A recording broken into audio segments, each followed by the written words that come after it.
Well, that was a big kerfuffle, wasn't it? I'm William Target, and welcome to the second edition of the Formula One Shame Report. And we have got a lot to get through after the team orders debate reared its ugly head again in Malaysia. The gold mine of shame down in Kuala Lumpur. Spoiler alert, there might be talk about a certain German. Now, remember teams and drivers, don't get angry at me if I call your name out. I didn't put you on this list, you put you on this list. Let it begin. At number 5, Fernando Alonso. After nudging Vettel into the arse into turn 2, not hard enough if you ask me, he did an excellent job to keep hold of second place from Mark Webber over the rest of the lap, with his front wing hanging off. But then he left me and many others shouting at their TVs at the end of the opening lap, Nando, you missed the pits, and he paid the price, his front wing making a run for freedom on the main straight. With a change in conditions, he would have had an excellent chance to still finish near the front. He might be the only person who can stop you-know-who from winning the title again this year, so we cannot afford you to be making any silly mistakes like that again, Nando. Shame. At number 4, Force India, who seemed to have a severe case of amnesia and forgot how to do a pit stop. Now maybe I'm being harsh here, as it does seem as though it was their equipment that was messing up, but that serves them right for buying the equipment that McLaren used in their pit stops last year when they ruined every other stop that Lewis Hamilton did.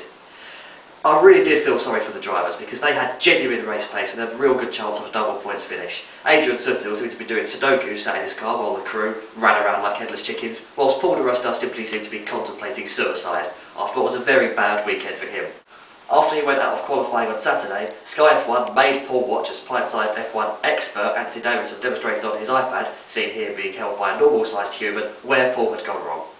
Shame all round. And while we're on the subject of bad pit stops, a peek behind the door of number 3 will reveal McLaren, who completely ruined Jensen's chance of a solid points finish when they forgot the 4 wheels as opposed to go on an F1 car. To be honest, I think it's going to take a turnaround of epic proportions for Martin Whitmarsh to keep his job. I like Whitmarsh, I really do, but there's a reason he's referred to as Titmarsh by various members of Twitter's F1 community. He just seems too accountanty to be a ruthless team principal, whereas if you look into the eyes of Christian Horner, pure evil. And he's a 3-time world champion.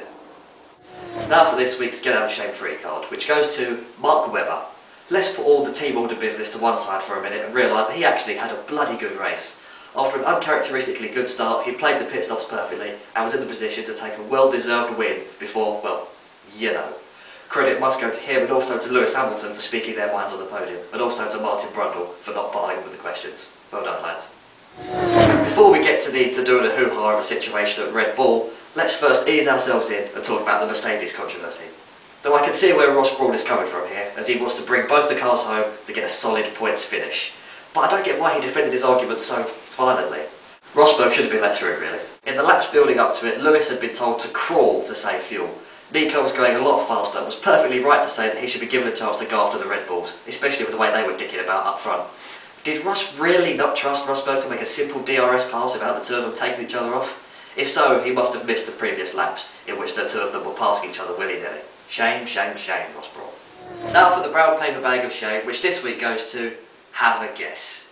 Now I've seen some very good points being made in support of Sebastian, one of which is the cries of double standards, as the same people saying that Rosberg should have been let through were the same people saying that Vettel should have held back.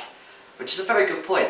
As is the point that the cold ruthlessness Vettel showed in his actions is the reason he's a triple world champion, and the kind of tactics that are employed on a regular basis by the likes of Senna and Schumacher. Whilst those things are true, I'm on Webber's side on this one. He'd driven perfectly all afternoon, and the win was his. He deserved it. He'd been told by the team that the race was over and the win was his.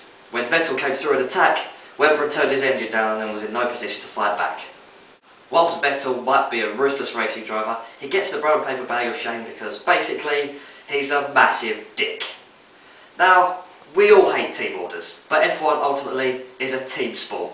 And there has been so many times in the past when Webber has been faster, but obeyed team orders and not challenged Vettel's position. Do you remember Maintain the Gap? Is it so much to ask for Seb to do that for Mark just once? Plus, look at him. Evil little sod he is, knowing that he can do whatever he likes because he knows that Mummy Christian and Mummy Adrian will look after him.